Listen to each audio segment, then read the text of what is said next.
Hey guys, are you ready to transform your mind so you can transform your life? Coach Mirna brings you one-on-one coaching and expert guests weekly to help you to grow. Because happiness is the progressive realization of a worthy goal. Looking for personal growth? Let's do it.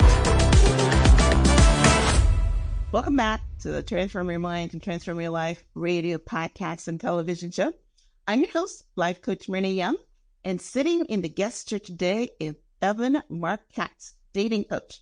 And Evan and I are going to be talking today on the topic, understanding how men think, how they act, and what they want. And I am so pumped for this conversation, and I'm sure you will too. Welcome, Evan. Thank you so much for having me, Myrna. Really excited to be here.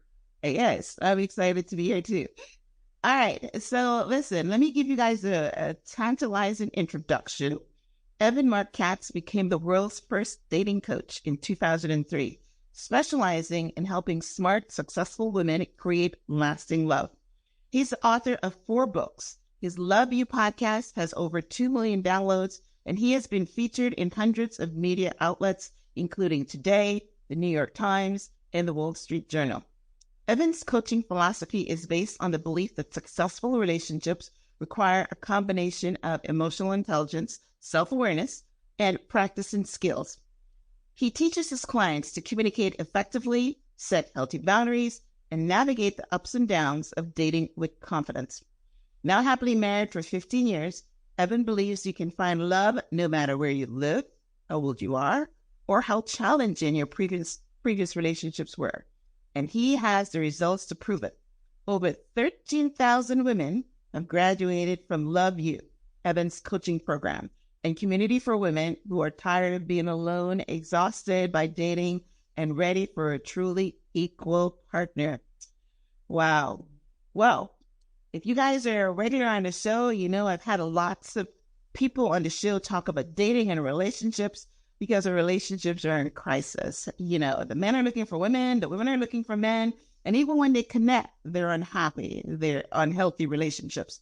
So I love talking about this stuff myself. So, Evan, you know, I've had a lot of conversation previously on this particular topic. Why is women over 40 having a hard time finding love? And you say that you can find love no matter where you live or how old you are. Let's unpack that. What do you see? I think always we're going to land on the idea that 2 ideas can simultaneously be true, and we don't need to live in these sort of alternate realities where, because we could play this game. Online dating sucks. Okay, 40% of marriages start online. Right, like right there, we have an inherent contradiction. So we can game that entire thing out. So is it certainly more difficult if you are an African American woman in a small town in rural Alabama in your mid-70s? Well, sure it is. Well, of course, it's a much smaller dating pool than if you're 27 and living in New York City, right? Yeah. But all we're responsible for is making the best of our circumstances. And I truly believe that there is a lid for every pot. And it takes a little bit of effort to put yourself out there consistently. And if you do put yourself out there consistently and keep your standards high, you could have a special transcendent love that most people don't get simply because you were the person who persevered instead of quit. Okay. All right. So I like what you said. Yeah, we can always look at the statistics and say that women over 40 have a harder pool, a bigger pool. But there was something that was going around. The gentleman died, but I don't remember his name now, but he was making a big name for himself, saying that women after 35, that men don't want them, that they're looking for the 20-something. So that's why I started with this conversation, because I wanted to know, what is it that you're teaching your women over 40, regardless of where they live, how to find love? So I remember, I don't follow other dating coaches, but I remember that guy. He was really handsome black guy, if I recall. Right. And yeah, I don't know the circumstances of his death. Maybe some older woman stabbed him in the back. We don't know. But I do think we don't want to deny reality. I joke about being a reality-based dating coach. I don't lie to people. I don't play for one team. I'm a coach for women, but I don't, throw women under the bus and say men don't make any mistakes. So we have to acknowledge the reality that the older you get, the smaller the dating pool. Whether that's fair or right is a completely different story, but it's true. And we have statistics to back it up, none of which I make up. You can go to OkCupid, old OkCupid studies. They talk about how basically women and men at age 50 kind of flip over, where women have more options. They're going to get more emails. And then over 50, men are the ones who are going to get more emails. So we can say that there is a quality man crisis without catastrophizing it and turning it into an impossible task like winning the lottery or finding a needle in a haystack. So let's agree on this. 45%, and these are made up numbers. I'm making this whole thing up. 45% of guys are selfish, toxic, unaware douchebags who may be attractive but don't have the sensitivity to make a woman happy. And 45% of guys are so unattractive and boring that you wouldn't want to give them the time of day. Wow. Would that even 10%? Right. But remember, other people will keep on dating those people, just not you and me and the people who are listening to this podcast. This is the pool that's available to us. So you can keep on trying to date this guy. How could I turn this guy into a more attractive man? How could I get this guy into having a job? Right? Not your responsibility. No. And these guys who are the center of the universe and nominally want to be your partner, but don't act like that, don't treat you with consistency or kindness or respect, they're out too. What does that leave? That leaves a lane of made-up number, 10% of guys who are good husband potential. Wow. Date from within that pool, all you need is one. So you don't need a million guys. You need one out of that pool. And it's the same as, I got to get a job. Well, you're not going to get a job as a coal miner, and you're not going to get a job as a first grade teacher, and you're not going to get a job as an astronaut. Doesn't that just cut away all the jobs? We still have a narrow lane of jobs that we could choose from. I like it. I like where this is going. All right. So my next question is for that 10% pool. What do we do? Give me one thing, the top thing that a woman can do that wants to get into that pool. She doesn't want the playboys. I'm going to label them different. She doesn't want the playboys who just want to use women and don't want to commit. And she doesn't want the one that's no good, can't find a job, doesn't know, whatever.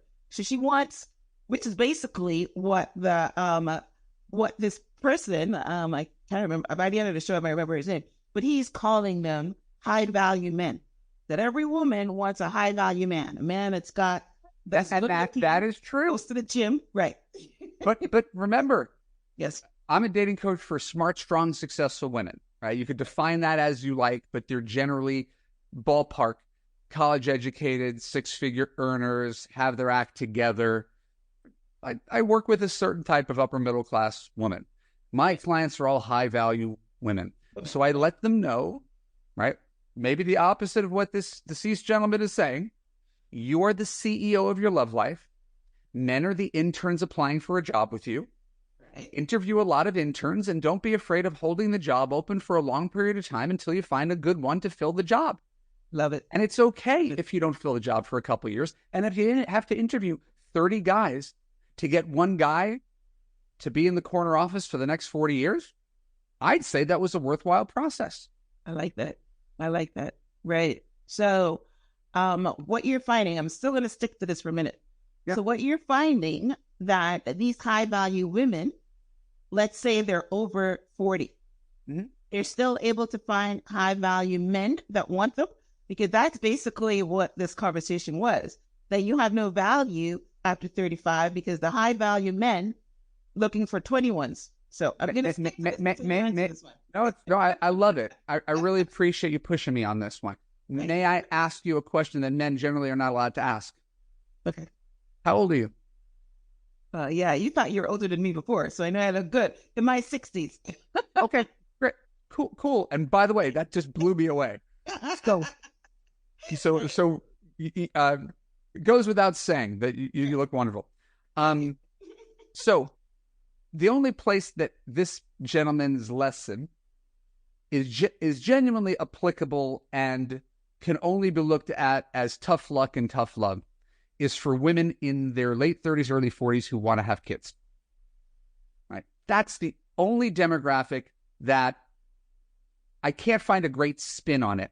Because if a guy is 38 years old, has a good job, wants to start a family, have 2 kids, fall in love, get engaged, move in together, that on-ramp is so short. And I say this as a guy who married a 38-year-old woman, and we had kids at 41 and 42.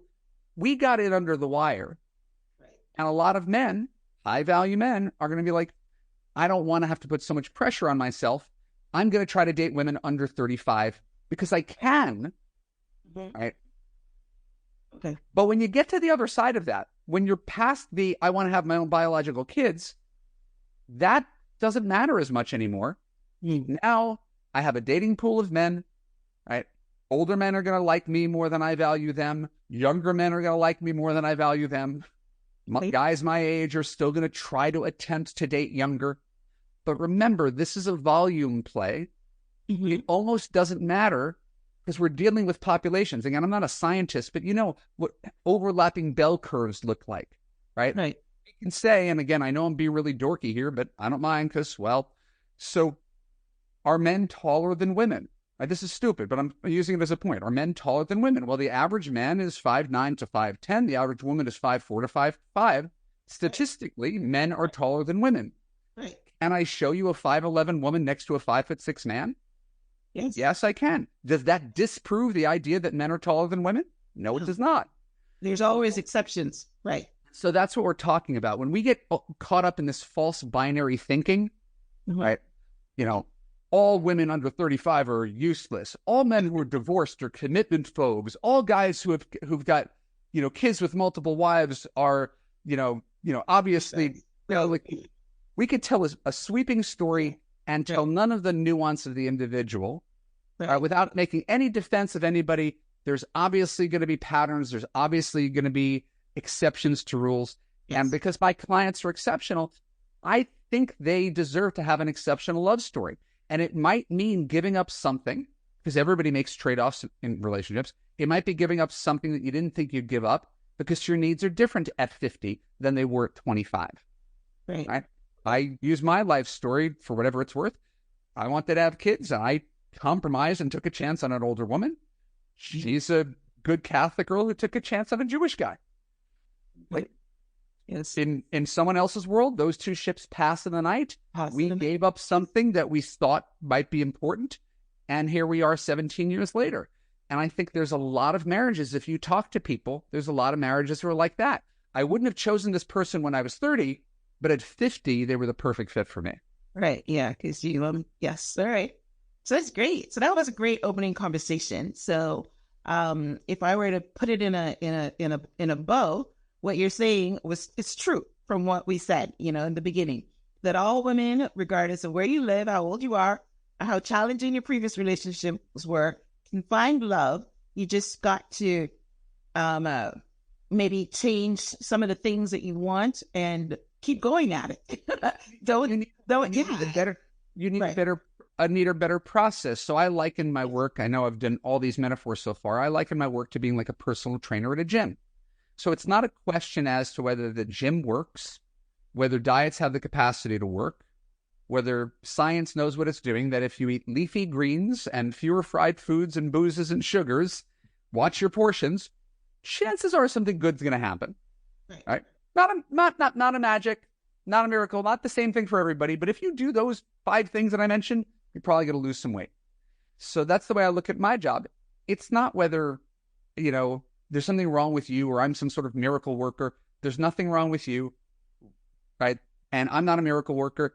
I just know that if my clients give me a half hour a day to date online, to market themselves, they maximize their marketing, better photos, better profile, better email, flirting, texting technique, right? Leading people and screening men out.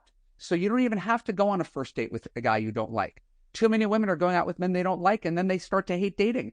What if we screened him out by text? What if we screened him out by FaceTime first? So maybe dating doesn't have to be so unpleasant if you act like the CEO. And the CEO, you can't walk in off the street with your resume to talk to the CEO. There's an application process. So if I give my women the tools and the belief, hey, you're up here, guys got to be clamoring to get to you. Here's a good application process to screen out some losers so dating doesn't have to be so soul-sucking. Maybe, just maybe, you could go on one decent pre-screen date with the guy you already talked to on the phone each week. And if you go out with one guy a week for the next 6 months, I predict you're going to find someone you like. And that, I just gave away my formula. Yes. That works. Yeah, because, anything you give energy to, grows. And I like basically, so you just go at it like you're applying for, or you're interviewing people for a job, which is what you would do if you were, interviewing applicants. I love that. Right.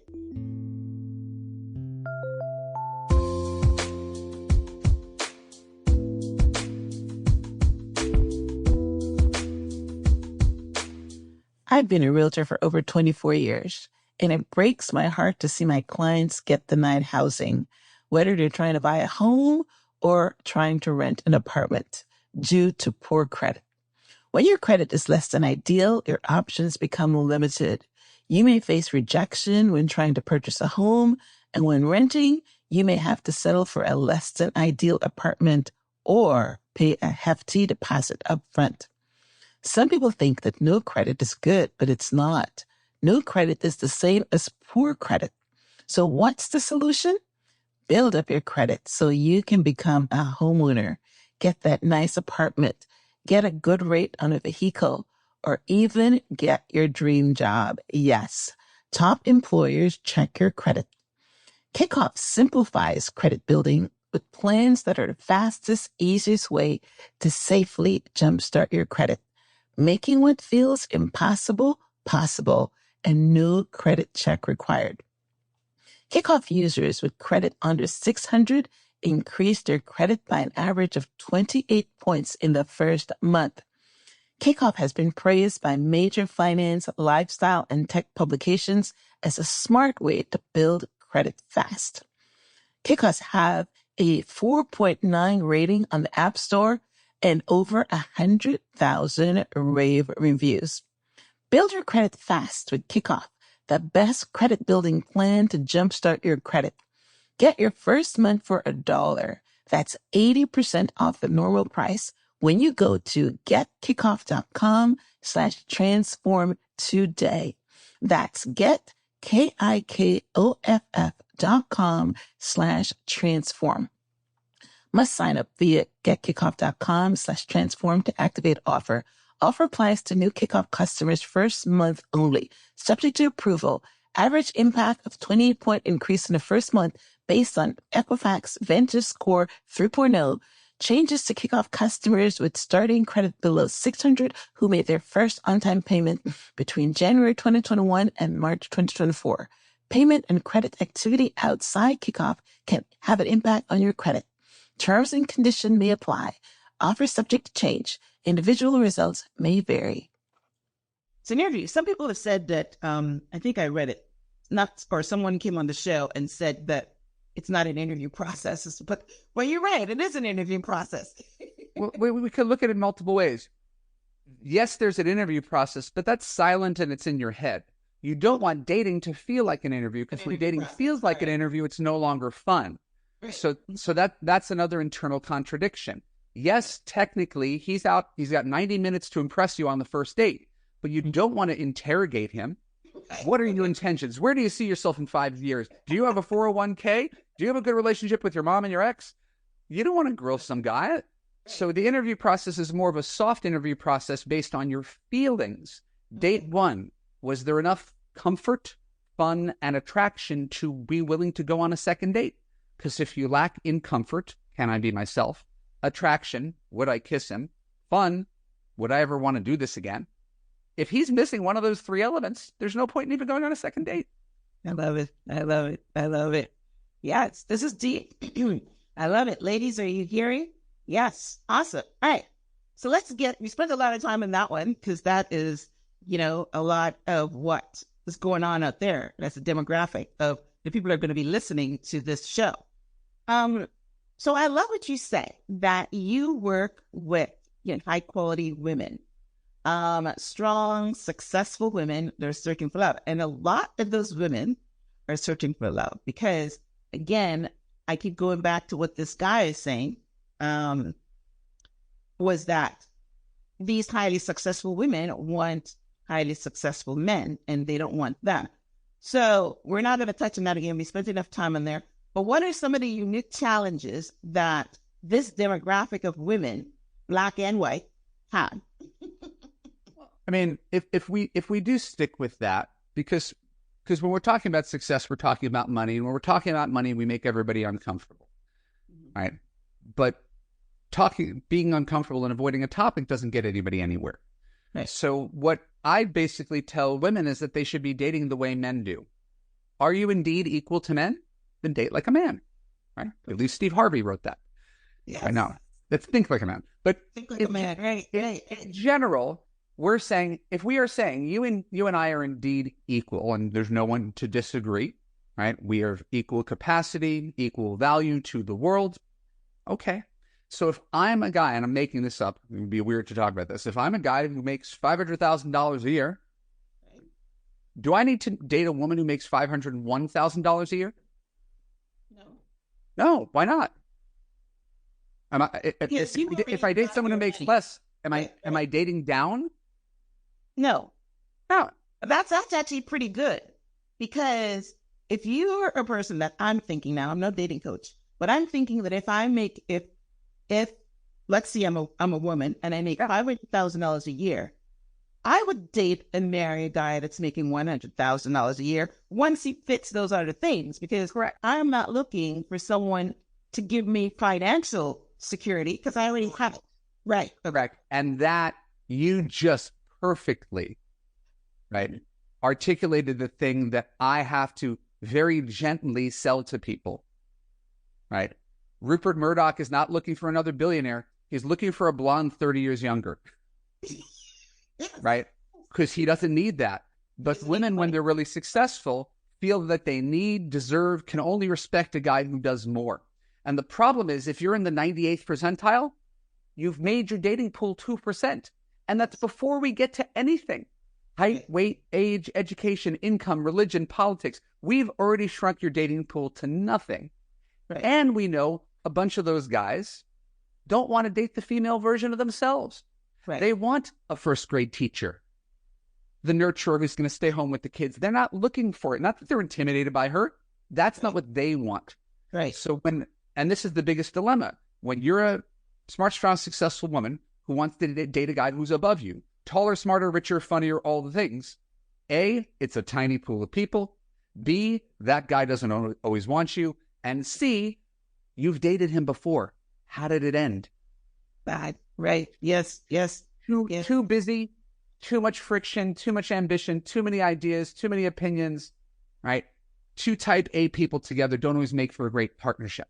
No. So I always tell people, you don't need to change who you are to find lasting love. You might have to slightly alter who you date to find lasting love. And that was my hard-won lesson after 10 years and 300 online dates. I talk about my wife of 17 years. You know who I was trying to date? Me. Yeah. Right? Because we collectively are drawn to what's familiar. Yes. If you're Black, you might want a Black person. If I'm East Coast intellectual, I like other East Coast intellectual types. And that's not terribly surprising. The problem is it's limiting and it doesn't always make for ideal pairings. So once you start to open up to the possibility that the male version of you, dating you without a penis, may not be the best way to fall in love, it opens up the entire world. And that's how we can end up in compatible relationships with a little bit of yin and yang. Right. I love that. All right.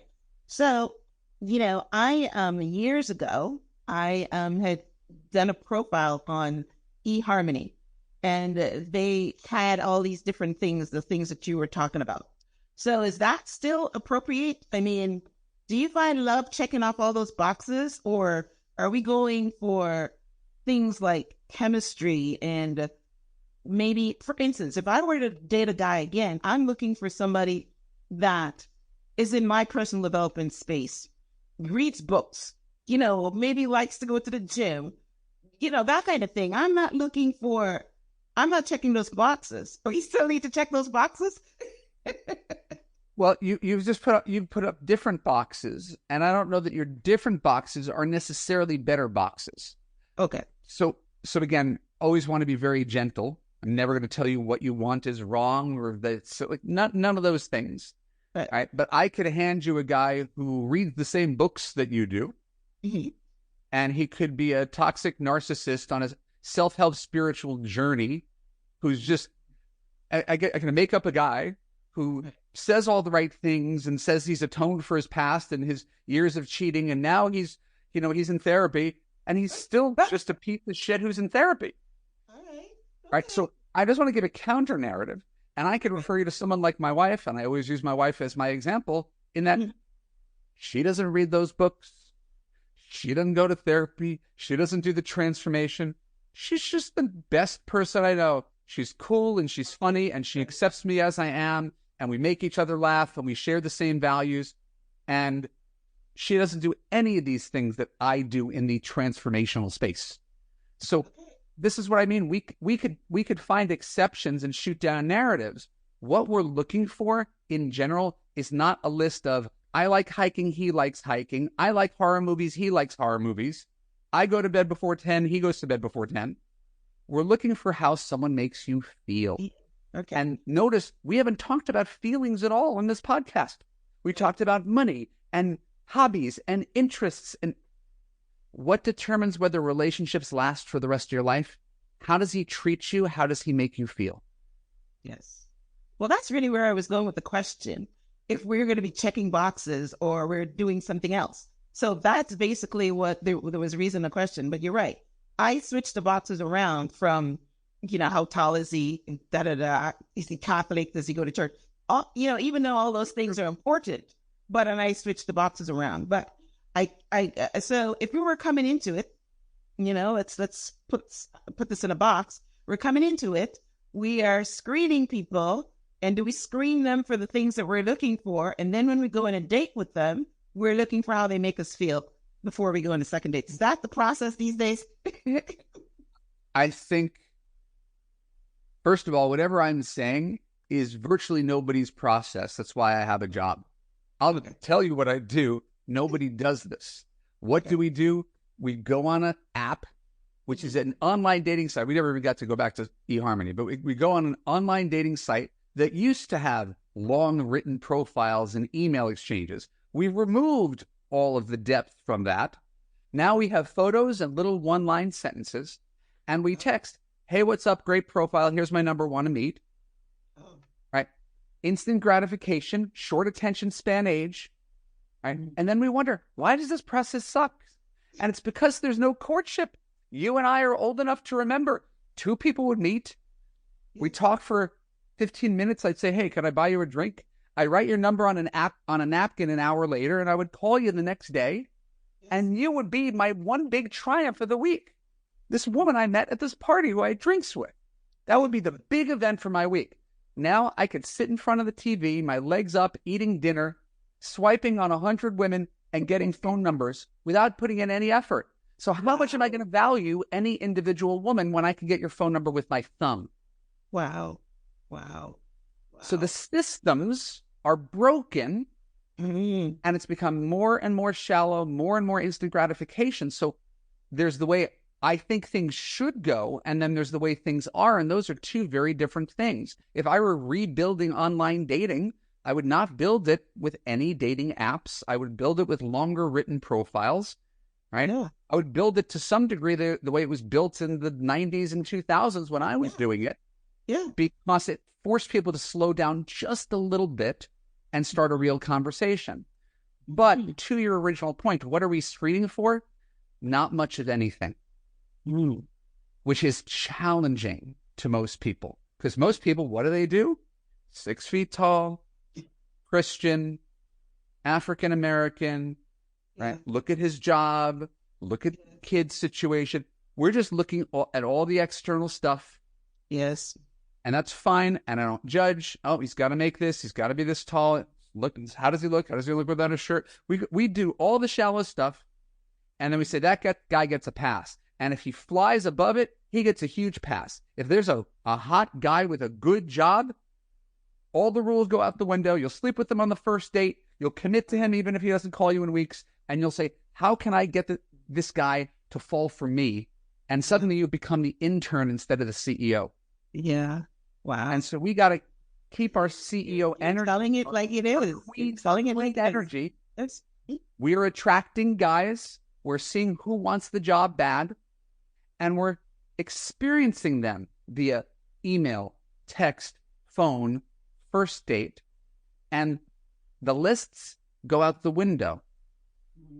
All the lists, the hobbies, it all goes out the window. I'm talking to you. We're having a nice connection right now. Mm-hmm. Right? Mm-hmm. Would you choose me online? No way. Why not? Well, I guess because you're not African American. I'm not African American. I'm not Christian, but I'm telling you, right? You and I go on a date. We talk until 4 a.m. It's a completely different ball game. Yeah. And is it possible? Now, some people will say it's impossible. I'm not going to bring up the question. I'm not going to judge anybody who disagrees. But to have a relationship that is mixed race, absolutely. I've helped a bunch of clients have that. Mixed religion, bunch of clients have it. And they only had it because they talked to me. And I said, I don't know, I'm doing it. Yeah.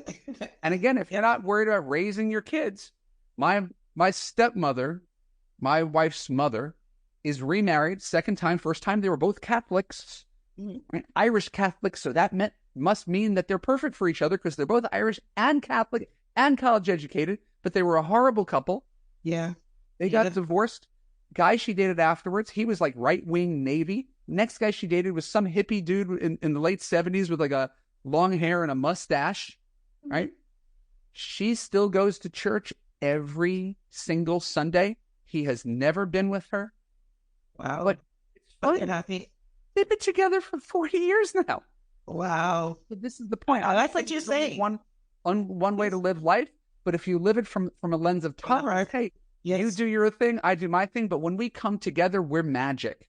Yes. So we don't try to impose each other's beliefs on each other. It's okay. My wife went to 16 years of Catholic school. Why would we argue about religion in the house? Right. So, yes. So online, she and I are passing each other up. In the name. In real life, that stuff turned out to not matter very much because we're both good people who treat each other well. We're honest. We communicate. So I just entertain the possibility that especially if you're in a minority, you really ought to consider the possibility of opening up because of the strict numbers. If I wanted to date another Jewish person, that's less than 2% of the population. Yes. Right? Black, what is that, 9% of the population? Yeah. Yeah. Right? Yeah. Okay. And that's before we get into anything else. So we still want to consider the possibilities that, yes, it's lovely when someone gets you and understands you, but we're really underestimating people's power to be human.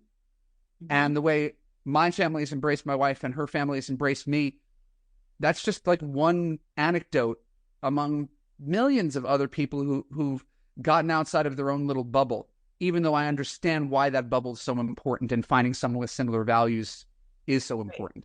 So I'll get off my soapbox now, but no. It's a great soapbox. Like I said, I've had this conversation several times when I've never gone here. So I love that. But, when I'm looking at your success in your marriage and success in maybe your mother-in-law's marriage, I'm almost sure that communication and you talk about emotional intelligence and self-awareness and all those things come into play. And the reason that, you have your coaching program is that women, I don't know if you work with men, but women need to know how to open themselves up. It's not something that they learn in school or they learn from other relationships. It's something that they've got to learn, whether they listen to podcasts, read books, have a coach, but they've got to know how to open themselves up, not to be so strict with their, their definition of what a man should look like. You know what I mean? Well, yeah, I have a saying. Everybody has a rule book in their head about how things are supposed to go. Right. Right? He's supposed to make dinner reservations. He's supposed to pick up the check. He's supposed to open the car door. He's supposed to either follow up the next day or 3 days later or whatever the hell thing you have in your head. Yes. And he doesn't have your rule book. So guys are always going to do things wrong. Yes. Based on the premise that the only rule book is the one that you have. And that's not the way life works anywhere. We all have to have some level of humility to understand that if you're talking to what we'd call a high value man, he's talking to 5, 10 other people as you are. Mm-hmm. So I've got clients who are like, so I just went on a second date with this guy and it was really great. And we kissed at the end of the night. And then I went online and I saw him online.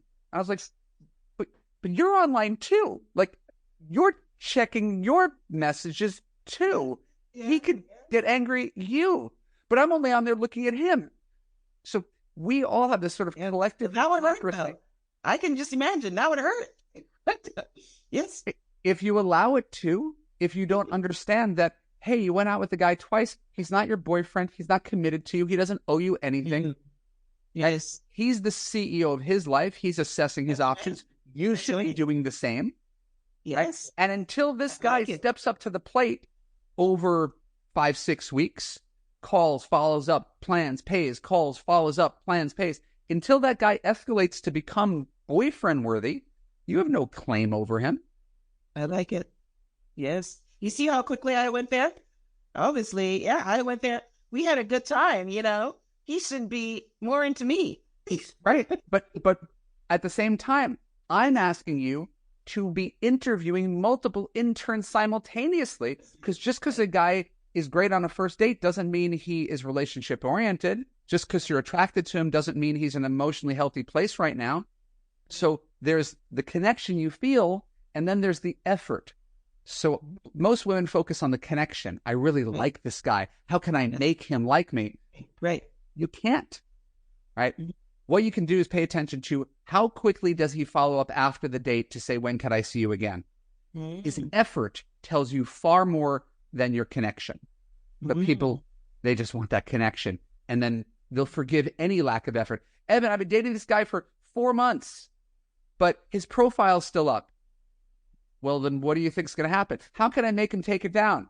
He's not taking it down. How do you know? Because if he wanted to, he would have done so 3 months ago. Wow. Wow. This is deep. Oh my goodness. I'm getting into the headspace of all this stuff because yes, I can.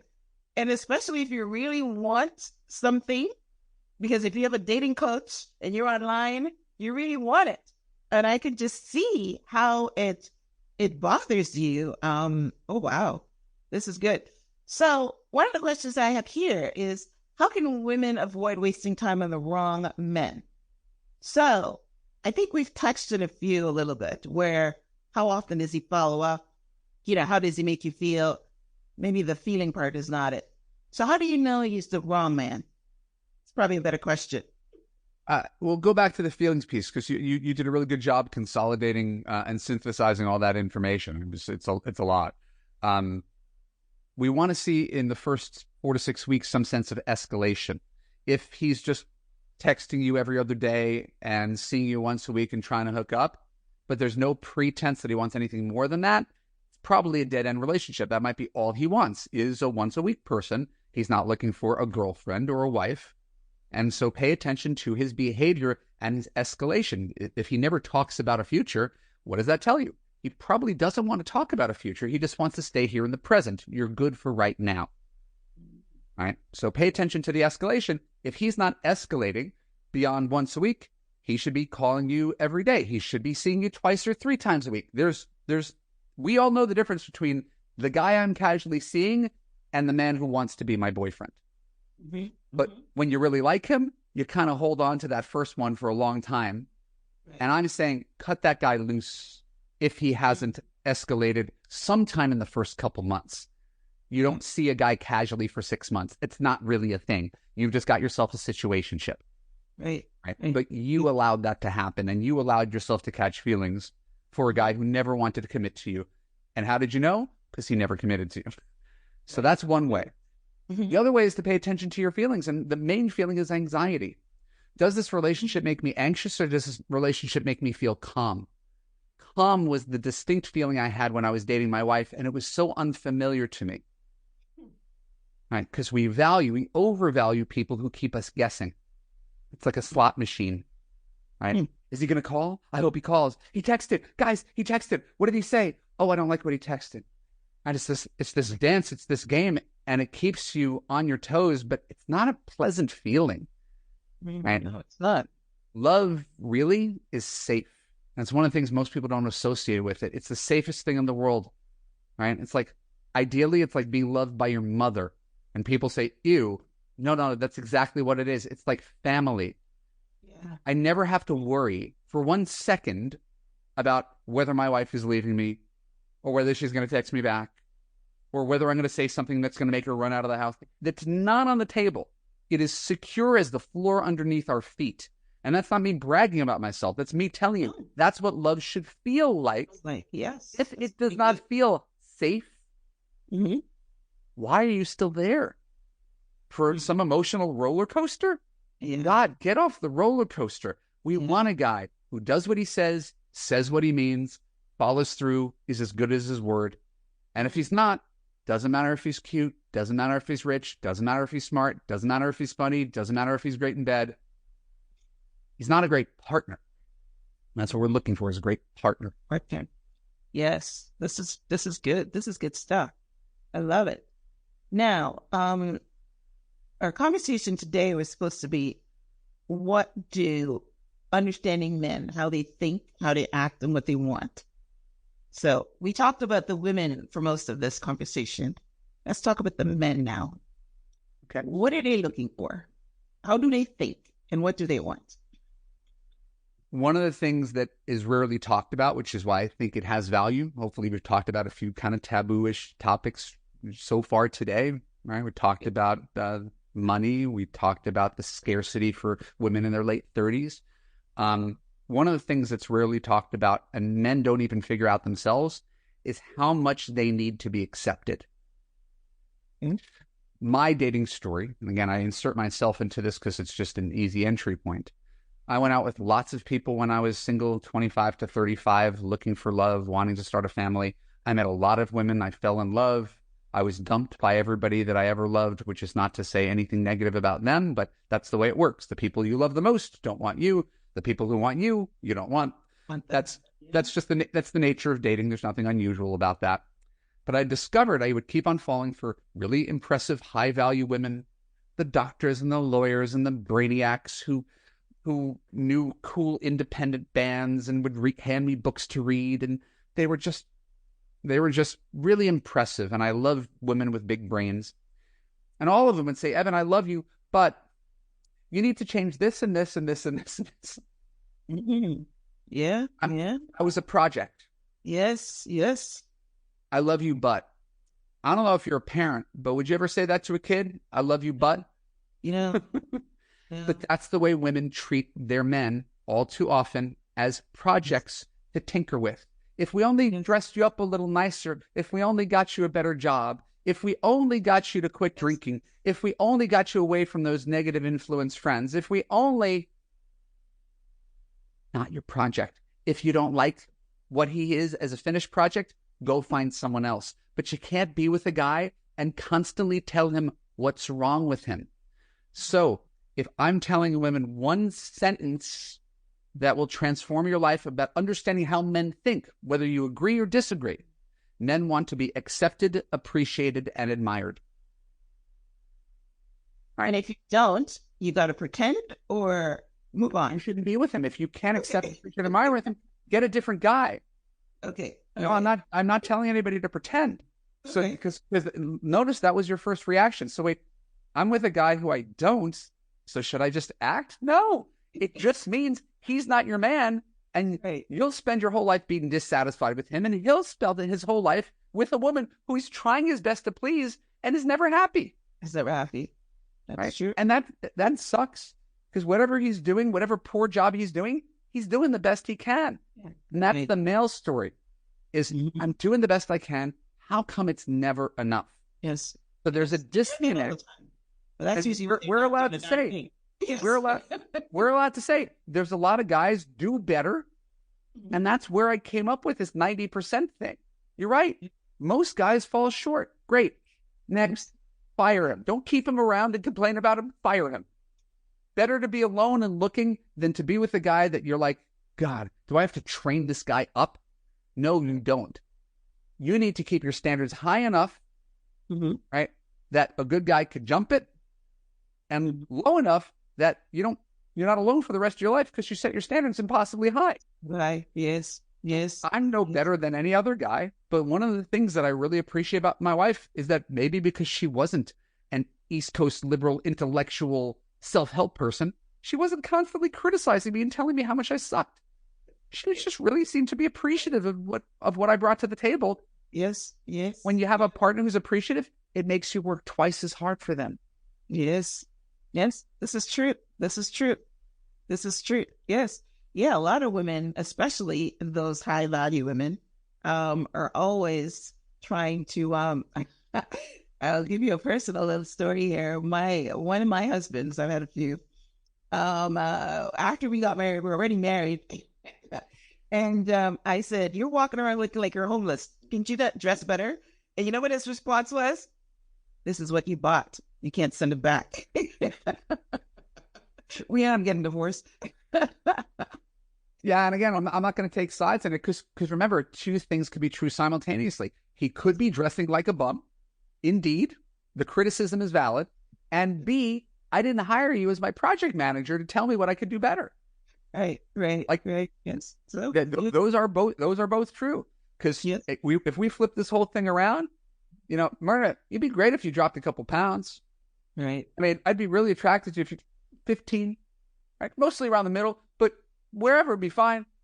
Like, who asked you? And nobody wants to hear that. Nobody wants to hear that. But we feel very comfortable offering that feedback to our partners. Very comfortable. We wouldn't want to be criticized. It would feel like an attack. But I'm only showing you how to do better. Yes. Don't blame me. I'm just being honest. All right. Yes. And so I think love, long-term love, is about acceptance. It's about tolerance. Yes. Right.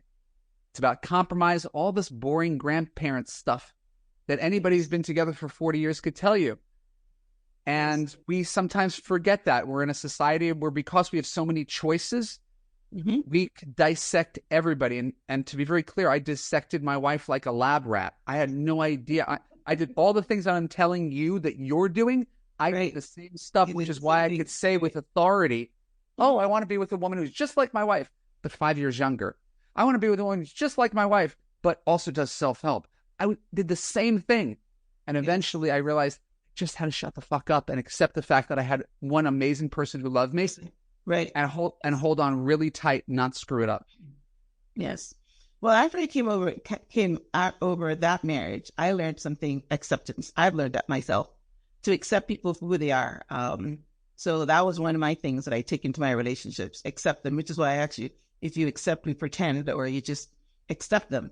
But yeah, it's accepting, and then the Bible will tell you that appreciation and respecting your man is one of the most important things. So that part is not anything new information to me, because men want to be accepted, they want to be respected, and they don't want to. But if he's not worthy of your respect, the answer is to cast him out and let him go. Right. Yes. Right. Exactly. Hey, we brought you on, intern. I thought you could do the job. It's been 6 months. You're not really growing into this job. We're going to have to let you go. And by the way, that is much kinder than marrying him and then berating him because he's exactly who you thought he was after 6 months. Yes. And that's what women do. Yes. But again, it's not a blame game. We could spend a whole other podcast talking about all the terrible things men do. They're real. It's not in your imagination. This is not throw women under the bus day. This is, how do we take responsibility for the choices that we make in our life? And there's people who opt out of dating and wonder why they never find love. And there's women who lower their bar for men and take any, no good guy who treats them poorly because she doesn't think she can get any better. And we could blame him for being a piece of shit. but she's the one who chose him. And then we could have the woman who says, I'm done with that. I'm raising the standards way, way, way up here. And then discovers no one meets her standards. Right. So we play around with that model. All of that. And we land somewhere in the middle. And that's where if you know any people who are genuinely happily married, they might not be dating coaches, but what they say will echo what I say. Yeah. Right? This is what happy couples look like. And right, the dynamic of a healthy relationship, that give and take and push and pull, right? And that masculine and feminine energy, and how it sometimes balances between the two of them. But you could probably tell me, when you look at your friends who are happily married, one of them's more difficult, one of them's more easygoing. And it doesn't matter whether it's the man or the woman. Right. But two difficult people rarely make for a good marriage. Yeah, I know. Yes, very good. I love this conversation, Evan. We touched on some really good points. So yeah, I can just see that your program is really good. So tell us now about your Love You coaching program. Yeah, I've been doing this, as we talked about offline, for 20 years. I've been a dating coach for women. I used to work with men, but I discovered men don't ask for help. And so why would I offer a service for people who are not asking for it? So I focused my energies on women for the past 15 years and created a program called Love You, which walks women through everything they need to know about dating, relationships, and men, confidence, meeting men, dating, understanding men, relationships, and commitment. And it's in really small doses, like a half-hour video and an exercise each week. So there's this online curriculum, there's a community of other women, and you get coaching, either a group or one-on-one coaching, where you get to ask all of your questions as you're going through this dating process, right? Should I let this guy loose? Should I give him a break? Is this a boundary? Last night I did a call. I had 5 women. They were all asking about attraction. I'm in my 50s and 60s. There's no guys who are attractive. Should I give him a chance? Your course says to compromise. And I say, no, don't compromise on attraction. If you don't have attraction, you're not going to have a successful relationship. But people hear compromise and they think they have to give everything else up. And so that's the value of this dialogue. The stuff we did today is the kind of stuff that we do in coaching. And so if anybody's interested, you can go to my website, evanmarkkatz.com. In fact, I made a special gift for your listeners, Myrna. If they go to www.evanmarkkatz.com/transform, that will redirect you to a special gift called the 7 Massive Mistakes You're Making in Relationships, right? And these are things that you're undoubtedly doing or have done, but didn't even realize was a mistake. Okay. And you'll be on my mailing list. And if you like what you hear, glad to talk to you and figure out if coaching's a fit for you. Wow, I love it. Now, you mentioned about the online dating profile. You help women with that too? Yeah, I have a service. My first company was helping women write their online dating profiles, but it was old school online dating profiles. It wasn't one-line Bumble profiles. It was 200-word essays. I hated myself when I talked about that eHarmony, because that was like early 2000s or something. You know what I mean? Right. I know. It's not there no more? Okay. It's still there, and I still nudge people over 50 towards old school online dating sites instead of dating apps. Okay. But it's a dying breed. So I do write old school online dating profiles. I have a company and people who do it for me. It's called eCyrano, E-Cyrano.com, like Cyrano de Bergerac. And if you want an old school profile for an OkCupid or a Match.com, where we write you lengthy essays, you can then take individual lines from that and put it in your Hinge or your Bumble or your Tinder. For stickers, right? There's no point in hiring a writer to write you one line. So we write you one essay about you and one essay about the person you're looking for. Love it. Love it. Love it. Wow. This was highly enjoyable for me, Evan. I love where we went. I know that this conversation is going to help a lot of women. Yes, so I love it. I'm not even sure what to say, but Myrna, what I want you to say was this one of the best interviews you've had on your podcast? Yes, it was. That's all I wanted to do. That's what I reached out for. Yes, it was. I loved it because a great interview is something that gives you depth, but it's not the same bumper sticker that everyone talks about. You know what I mean? So we didn't go into any bumper stickers. We went deep, and I love that. And you talked about the dating pool. Like you want this, you want that, but then, you've got a smaller pool, and your story is a good one. Your story, your personal story is a good one. And it highlights about, when you stop but I always knew that checking off those boxes were not the best thing to do, because you know what I mean? Yeah. No, but you need some way to screen, and that's what people use to screen. I need something, otherwise I'm talking to everybody. So then they use the shallow things to screen, and the shallow things don't give you necessarily a better dating pool of people. It's just more people who have more technically in common with you. And so, anyway, to be continued. I had so much fun, and you did such a good job of bringing that depth out. So I want to compliment you for having this conversation, and it was really not scripted. You didn't stick with the pre-written questions. We kind of just flowed, and you know what it was? It was a great first date.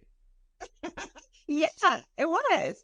But I've got the gift of gab being on the show, so this is great. I love it. So listen, guys, I hope that you was entertained and you learned some valuable things from Evan.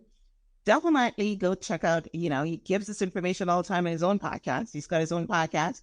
I will link out to his website and his programs from my show page, which is myhelps.us. We'll also have a transcript of my conversation on the page. So if you missed anything, you can also go there and look on that. So yeah, I will link out to Evan. And what's your social media, Evan, so that people can follow you?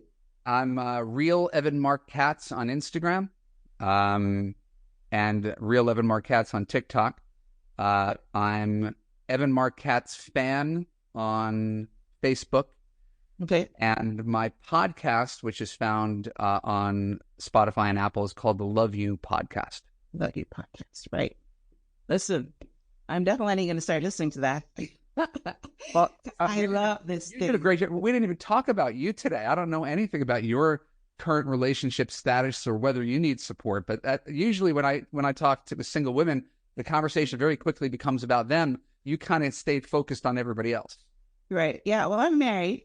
We have some challenges still. So this is why I want to learn, learn things.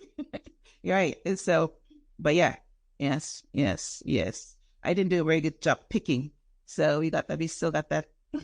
No, it's okay. The main thing for women to fix, because, again, women like, why me? Why do I have to change? You do not have to change. You have to fix your broken man picker.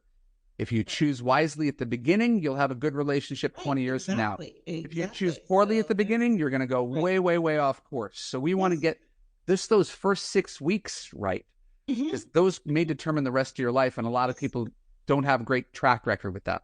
I love that, because that's basically what I said. When you don't pick well and you get married and you're thinking, they're saying, oh, this is what you picked, you can't send it back kind of thing, but then you can.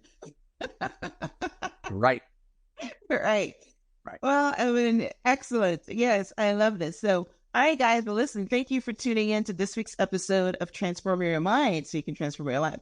Today, we're talking about transforming your mind on dating, and so that you can transform your life, so you can have the type of relationship that lights up Evan, because you can see he's lit up because he's married the right person, and he didn't, like he said, they have different not values, they have different ways that they came in, religious wise, or she was a little older or whatever, but he picked someone that he can love and he can have a healthy relationship with, because I tell you, there are very few healthy relationships. And, when you find one, it lights you up. So thanks again, Evan. Thank you guys for tuning in as we wrap up. And thank you for I would also link out to Evan's free gift that he's given us. And so definitely take advantage of that if you're at all in the dating world. Thank you, Evan. Any last words? Thank you. I'm very grateful to be here and to be able to spread this message, and hopefully it had an impact on the people who are listening. And again, thank you for your time and your warmth and your generosity. Well, you're very welcome. I'm sure it did. There's even the people that are in relationships, we did leave some nuggets for them and how they can make it better. And of course, that there's a huge population of women and men that are dating, huge population. So this was great. All right, Evan, thank you guys for tuning in. Until next time, namaste.